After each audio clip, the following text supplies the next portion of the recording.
Bonjour à chacun, bienvenue à l'église évangélique Souffle de Vie de la Corrèze et de la Dordogne, plus particulièrement de Terrasson. Je suis très heureux d'être parmi vous ce matin pour célébrer le Seigneur et le glorifier, mais aussi pour partager un moment de la parole de Dieu. Le thème de ce matin sera la souveraineté de Dieu et je voudrais, pour introduire ce texte, en tout cas cette prédication, lire ce passage qui se trouve dans 1 Chronique chapitre 29 à partir du verset 10. David bénit l'Éternel en présence de toute l'assemblée. Il dit: béni sois-tu d'éternité en éternité, Éternel Dieu de notre Père Israël. À toi, Éternel, la grandeur, la force et la magnificence, l'éternité et la gloire, car tout ce qui est au ciel et sur la terre t'appartient. À toi, Éternel, le règne, car tu t'élèves souverainement au-dessus de tout. C'est de toi que viennent la richesse et la gloire, c'est toi qui domines sur tout, c'est dans ta main que sont la force et la puissance, et c'est ta main qui a le pouvoir d'agrandir et d'affermir toutes choses. Amen. Le thème de la souveraineté de Dieu, c'est un thème qui existe, qui parcourt toute la Bible. À chaque récit, et à chaque événement, dans toutes les circonstances, dans toutes les situations de la vie des hommes et des femmes et de l'histoire du peuple de Dieu, eh bien, tout ce qui se fait, tout ce qui se défait est toujours en rapport étroit avec la souveraineté de Dieu.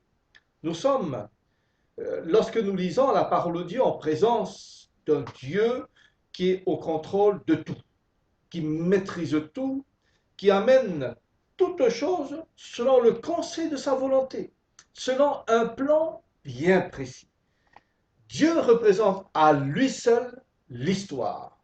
Il est l'histoire de l'humanité, mais il est aussi à la gouvernance de l'histoire du monde, de celle de son peuple, Israël, et de celle de l'Église par la grâce de Dieu qu'il nous a donnée au travers de Jésus-Christ. Jésus est également souverain. Par son humiliation, par son sacrifice à la croix du calvaire, par le don précieux de sa vie, il a été élevé au même rang que le Père. Il est l'image du Dieu invisible, la main du roi, la main de Dieu, la main du Dieu invisible, devant lequel un jour tout genou fléchira et confessera son nom, que ce soit ici-bas, que ce soit dans l'éternité. Qu'est-ce que la souveraineté de Dieu? Quand on parle de la souveraineté de Dieu, c'est affirmer qui il est réellement. C'est parler de sa toute-puissance. C'est parler de sa science qui est élevée, de son omniscience, de son autorité, de sa volonté absolue sur toute chose, que ce soit en haut dans le ciel, en bas sur la terre et en dessous de la terre. Il est aussi question de son règne, il est question de sa domination sur toutes choses.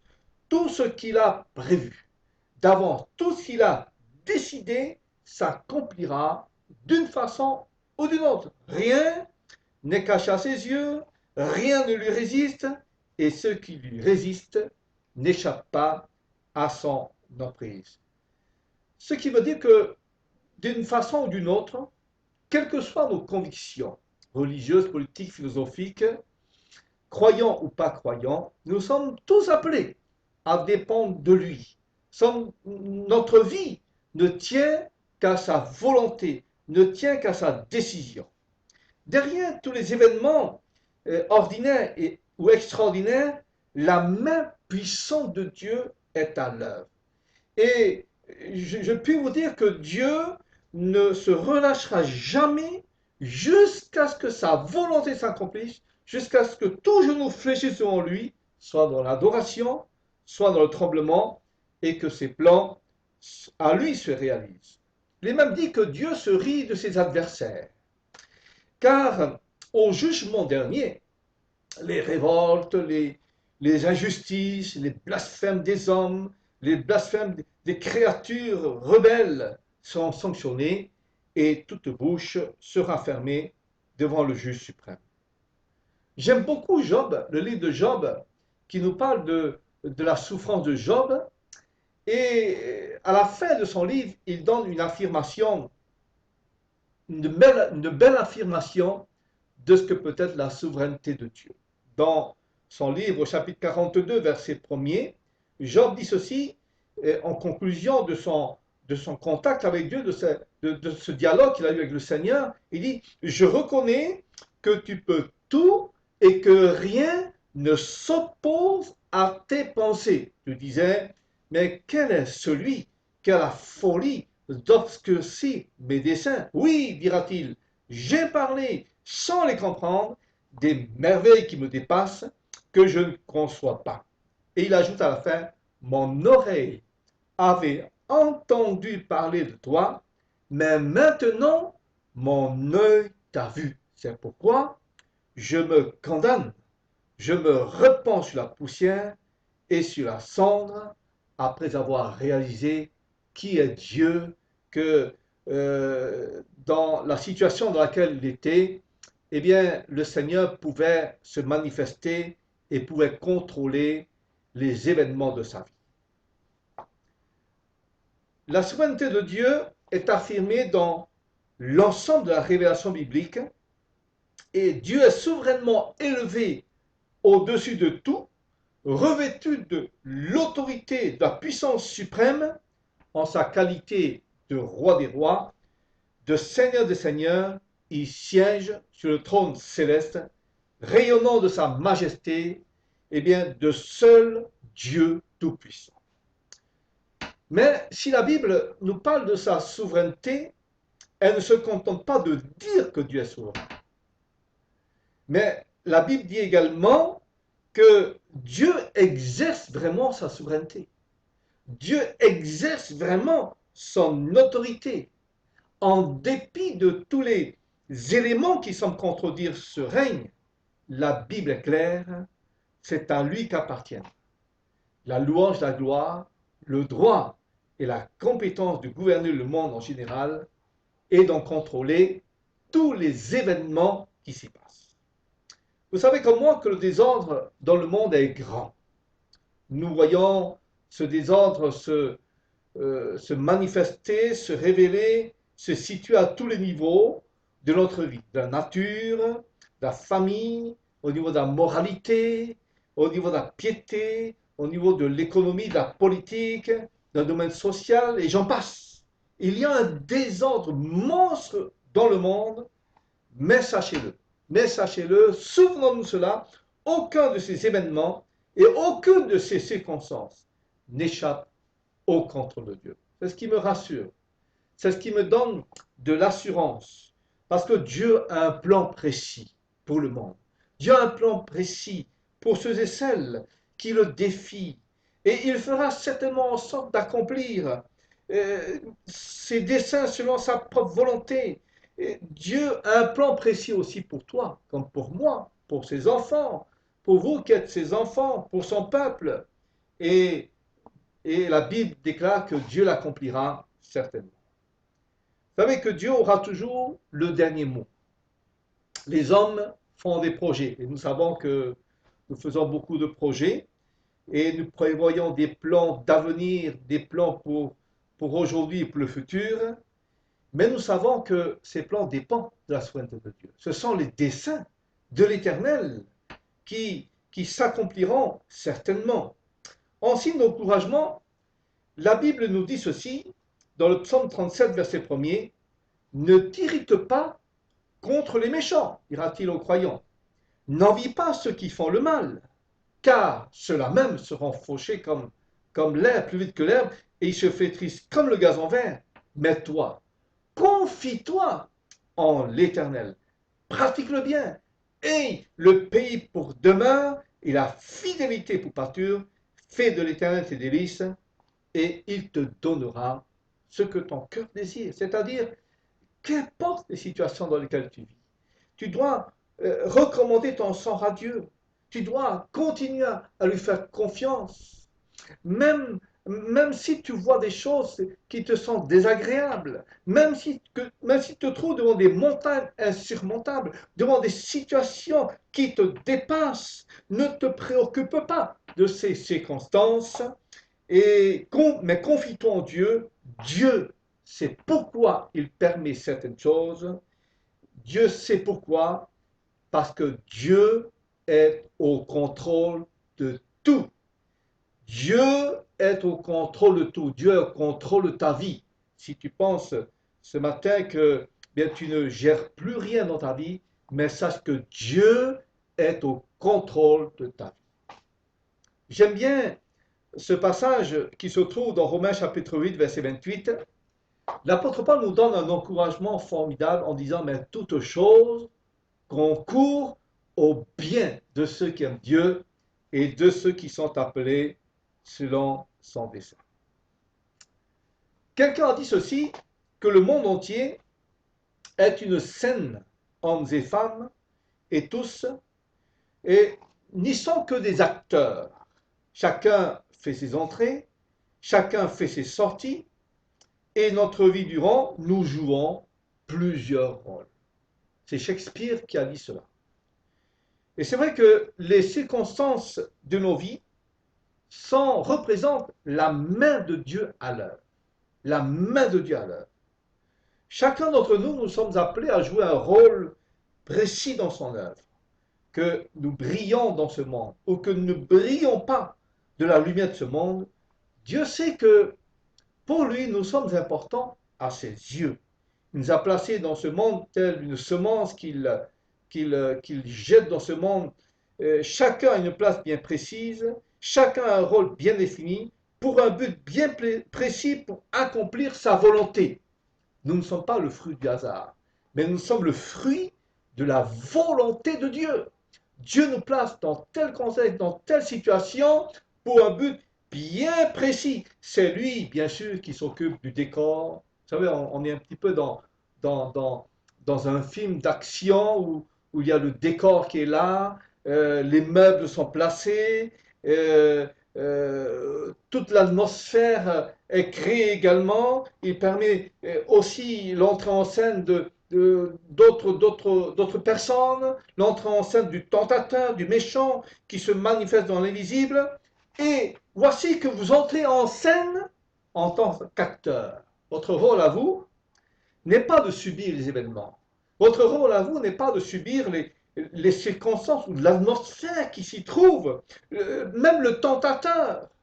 Mais votre rôle à vous, c'est simplement de permettre à Dieu de se révéler à travers votre vie, de faire briller la lumière de Dieu qui est en vous, ce qui veut dire que les circonstances permises par Dieu sont autant d'occasions de mettre en lumière la vie de Dieu en vous et de faire briller, d'illustrer votre foi en lui, de montrer que finalement Dieu est au contrôle de tout, que Dieu n'est pas loin de votre vie, qu'il vous protège comme un père protège ses enfants et qu'il gère les situations que vous ne pouvez pas gérer. Je voudrais vous parler de Daniel. Le livre de Daniel est un livre excellent. C'est certainement un des livres qui parle le plus de la souveraineté de Dieu, puisque le personnage central, autre que Daniel, ses trois amis qui se sont illustrés dans la foi, derrière tout cela, il y a Dieu, il y a Adonai, il y a le Dieu Yahweh, il y a le Seigneur Jésus-Christ, le Messie, sa main partout. Le Seigneur est partout dans ce livre. Le chapitre 1er est particulièrement intéressant dans l'étude de la souveraineté de Dieu, et parce que à travers Daniel et ses trois amis, Dieu nous enseigne que du champ de bataille dans lequel ils étaient, et à la salle de classe païenne, c'est-à-dire au palais des rois, Dieu est là. Dieu les a accompagnés. Il est à l'œuvre, accomplissant son plan derrière les rideaux. Et rien, absolument rien ne pouvait ralentir l'exécution de la volonté souveraine de Dieu. Je dis quel encouragement, quel réconfort pour nous, quel réconfort pour toi mon frère, pour toi ma sœur, qui peut-être te pose des questions quant à la situation dans laquelle tu vis et tu te dis mais comment vais-je m'en sortir? Mais Dieu sait pourquoi, Dieu est au contrôle. Daniel nous parle du confinement forcé du peuple de Dieu. Et ça a duré quand même assez longtemps, plus de 400 ans ça a été en Égypte, mais là 70 ans de captivité, c'était aussi long, loin de son pays, dans un pays complètement hostile et pas du tout encourageant pour sa foi. Je ne sais pas si vous avez déjà vécu des situations semblables et d'être placé dans un milieu complètement hostile. C'est déprimant parfois, c'est difficile, il faut tout le temps veiller et combattre. Et pourquoi Israël s'est-il trouvé dans cette situation, lui, le peuple de Dieu? La réponse se trouve dans 2 Chroniques, chapitre 36, verset 15, où il est dit, l'Éternel, le Dieu de leur père, donna de bonne heure à ses envoyés la mission de les avertir, car il voulait épargner son peuple et sa propre demeure. Vous voyez, l'intention de Dieu, c'est toujours d'épargner son peuple. Mais ils se moquèrent des envoyés de Dieu. Ils méprisèrent ses paroles. Ils se rallièrent à ses prophètes jusqu'à ce que la colère de l'Éternel contre son peuple devienne sans remède. Alors, l'Éternel fit monter contre eux le roi des Chaldéens et tua par l'épée les jeunes gens dans la maison de leur sanctuaire. Il n'épargna ni le jeune homme, ni la jeune fille, ni le vieillard, ni l'homme aux cheveux blancs. Il livra tout entre ses mains. Et nous voyons que les circonstances dans lesquelles le peuple se trouvait étaient entièrement le résultat de son mépris des lois de l'Éternel, de sa désobéissance. Vous savez, on récolte toujours ce qu'on a semé, et parfois on récolte plus que ce qu'on a semé.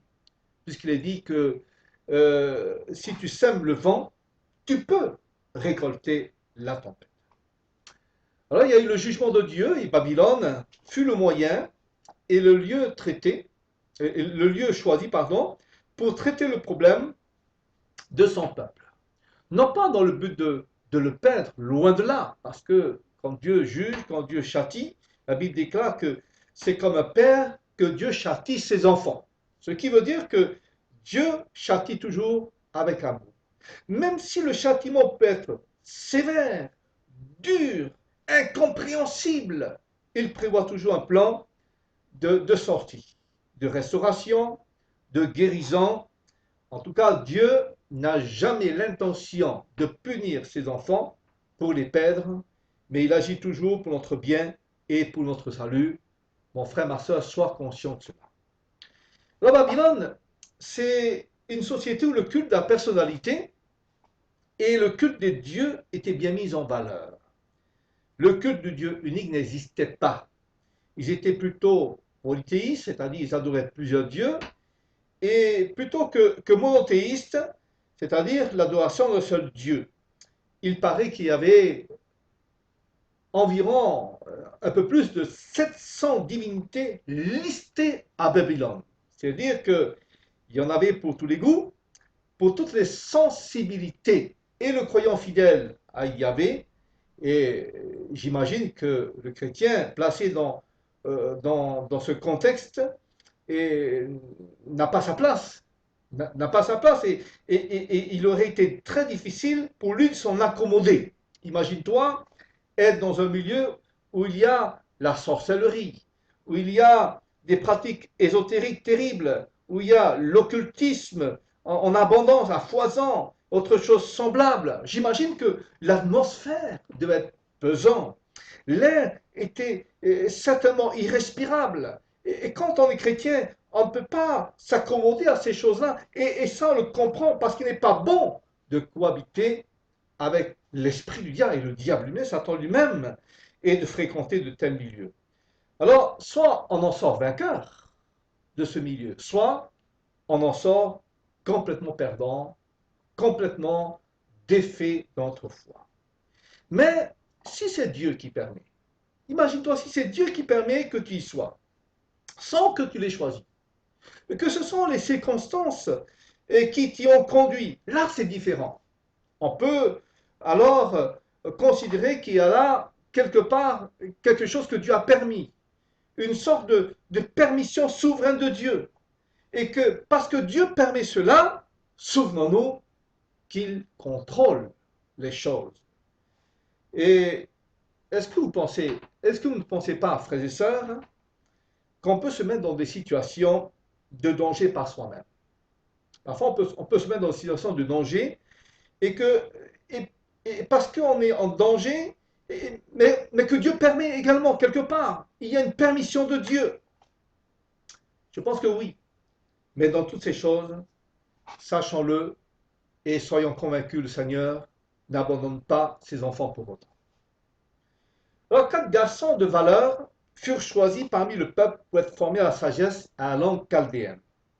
Pourquoi? Dans le but de servir dans le palais du roi.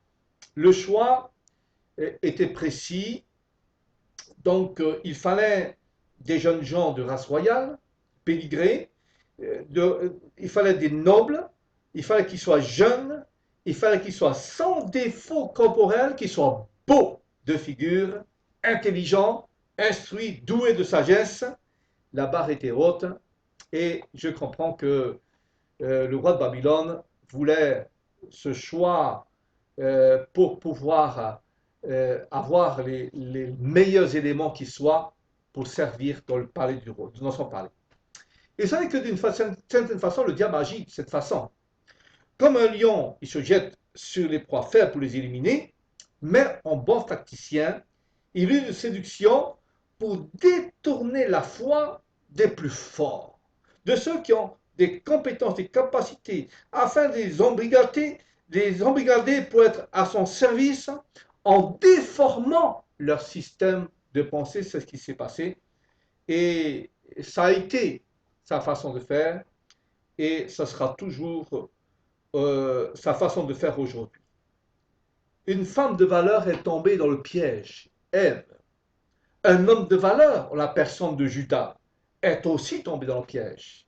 Beaucoup d'hommes, de femmes qui ont eu des capacités extraordinaires, qui ont eu des talents à faire valoir, eh bien, se sont laissés, comment dire, touchés dans le système de pensée, ont laissé des virus mauvais s'installer dans le système de pensée et se sont égarés dans la foi.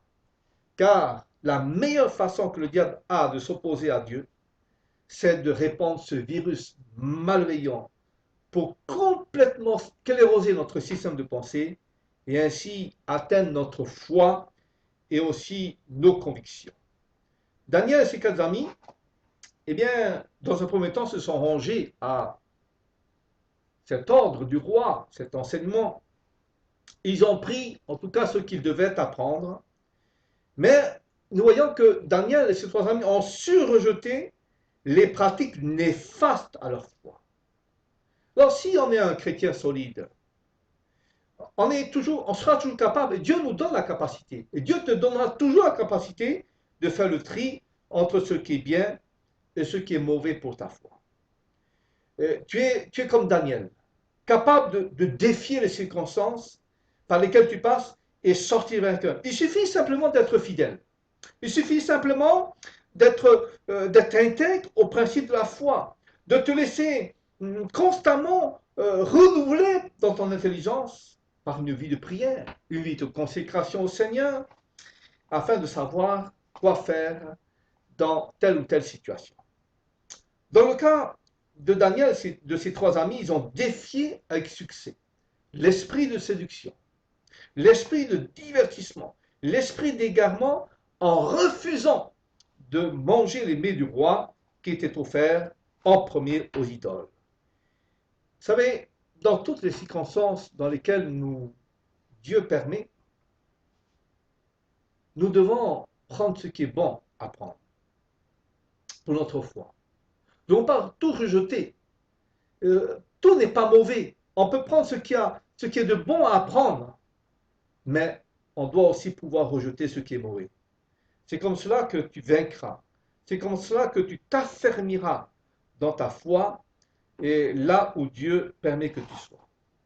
En refusant la coutume païenne, ils ont pris un gros risque, nous le savons. Leur vie était en danger, mais aussi celle du chef des eunuques. Ils ont choisi de mettre en évidence leur foi et leur confiance au Seigneur plutôt que d'obéir à l'injonction du roi de manger les mets du roi. Au chef des eunuques, ils ont proposé un deal. Ils leur ont dit, mais laisse-nous manger des légumes et boire que de l'eau. Et cela pendant 10 jours.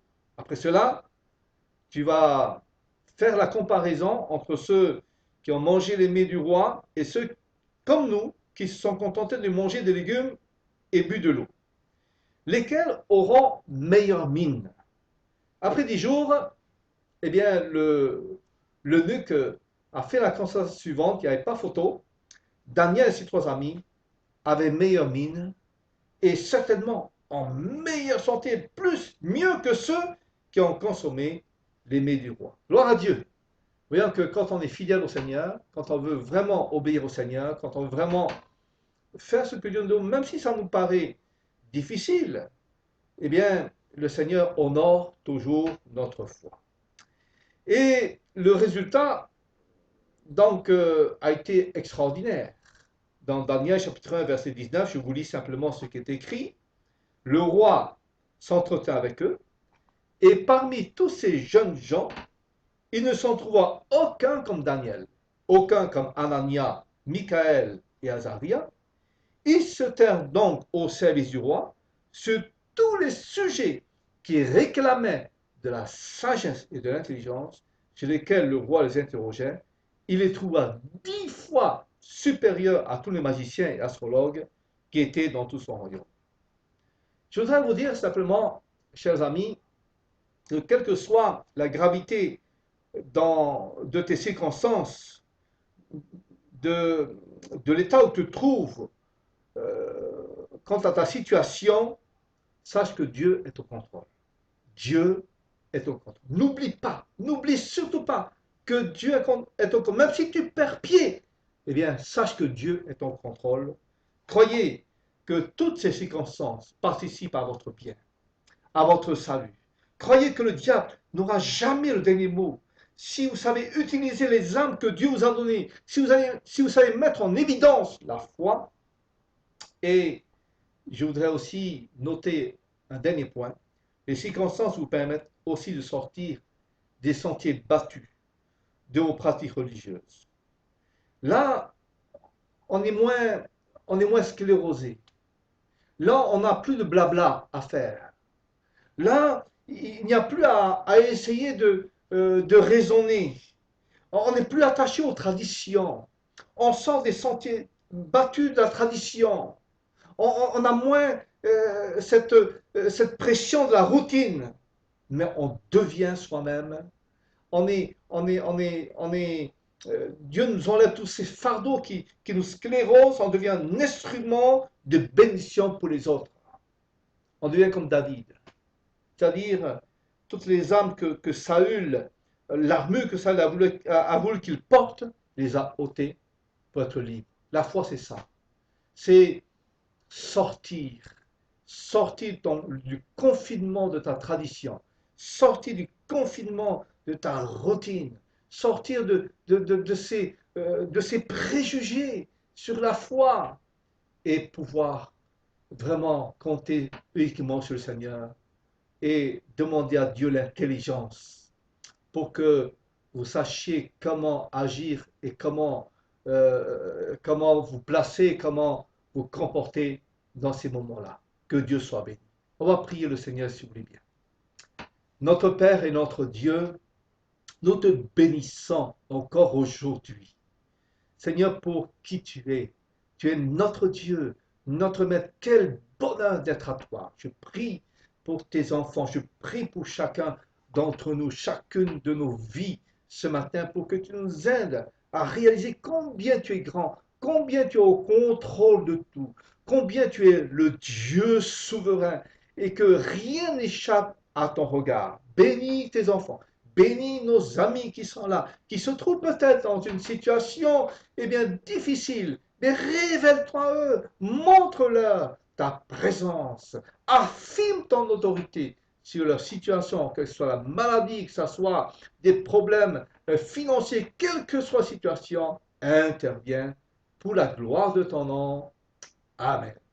Gloire à Dieu. Que le Seigneur vous bénisse abondamment et je vous souhaite vraiment de passer une bonne journée avec le Seigneur. Amen.